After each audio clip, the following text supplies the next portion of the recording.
David, on that point, I felt that was a comfort zone for Donald Trump, but he didn't get much of an opportunity to keep pounding it as we veered off at other subjects. But those points are very important points to you, aren't they? Yeah, they're important, and I think he hit them well, and he had the phrase of the night, really, which has been ignored by all the spinners, when he hit the Fed hard, and then he said he accused them of creating a big, fat, ugly bubble. And that is the reality. That may well begin to become more apparent even before the election, and it's certainly something they know well out in flyover America between the coasts, where they haven't seen the kind of recovery and prosperity that's happened on Wall Street. So when we talk about what happened tonight, I don't think the issue really is who won or lost. I think Trump had three big jobs to accomplish tonight, and he got them all done. Most importantly, he needed to confound the caricature of him that's been created by the elite media, that he's some kind of bigoted, egomaniacal, rude, wild man who's too dangerous to be president. He knocked that out of the park. I think he showed that he's calm, he's competent, he was as courteous as Hillary Clinton was, and that he came across as being totally able to be the president. The second thing I think he needed... I would agree with you in the first half of the debate there, David. I'm not trying to take sides in either kind of... I think he was a little less surely-footed in the last half of the debate, particularly on some of these issues I know you don't really care about, but birtherism and some of the other issues that I thought he was less, comfortable. Now, you're right. I don't know in the scheme of things that distracts from his image, but that was definitely not his strong point. Yeah, but I would say in his defense that really Lester Holt was in the tank for Hillary Clinton. Let's just face it.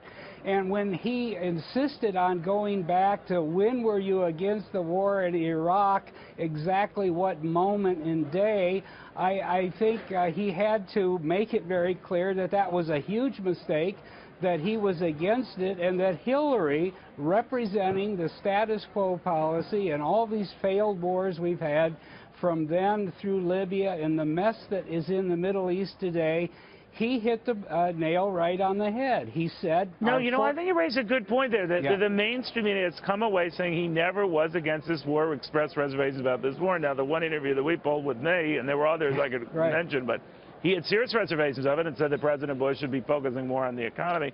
But again, it's, you keep perpetuating a myth, or that he spoke out against that. There were interviews where he said, look, you have to do something or you don't do something. So it's always in the eye of the beholder. But at least in interviews with me before the war, he was expressing much more interest in addressing the economy and not getting involved in something without the United Nations, et cetera, et cetera. But it's as if those comments were never read or followed. We played one here and people...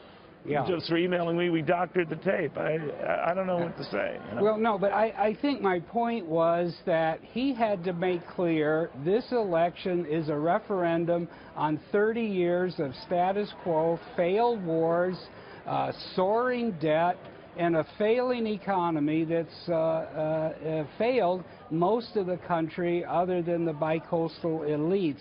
And I think he did a great job on that. So in other words, while she was smooth and all, that's an interesting point, David, that on a point that resonates, this guy is not as smooth. This guy is not coming across as polished as she is. Maybe well-versed on the issues as she is. But this bugs me. He's saying something that, if you're such a smarty pants, right, why do we still have these problems? Why do we still, what has all that smarty pantsness gotten you?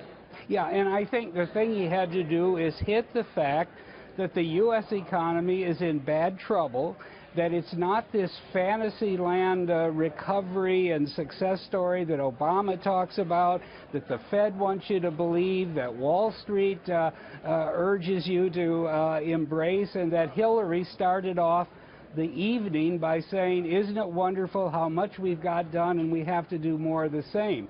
That is totally wrong. That is, if you want to use a harsh term, a lie. And I think Trump did come back to the themes time and time again. He hit the Fed hard. He talked about the big fat, ugly bubble. He talked about the fact that the Fed has been taken over politically by left-wing Keynesian central planners. He did talk about the David, I think if he were to say something, don't get me started on the Keynesian planners here, he might have lost a few people. You're a genius, but that might have been a tough one. No, the point is, if people know that the Fed is not working for them. If they're savers, they know if they're wage earners, the inflation the Fed thinks we don't have enough of is already hurting them badly.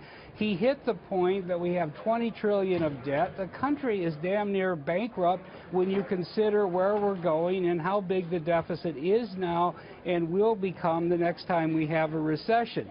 He hit the fact that all of the things that have been done by what I call the Washington Wall Street elite has not done very much for the Rust Belt. He name-checked Ohio and Michigan and areas that have seen prosperity wither and disappear, I think, quite effectively. So there's a long way to go here. He got the job done that he needed to do tonight. And, I think there's 43 more days, 2 more debates, and there's a lot of economic reality unfolding that may impact very heavily the outcome of this election. All right. So you thought Hillary Clinton won hands down. All right, David, I'm kidding. Okay, I just wanted to catch you off guard. David, thank you very much. Very good.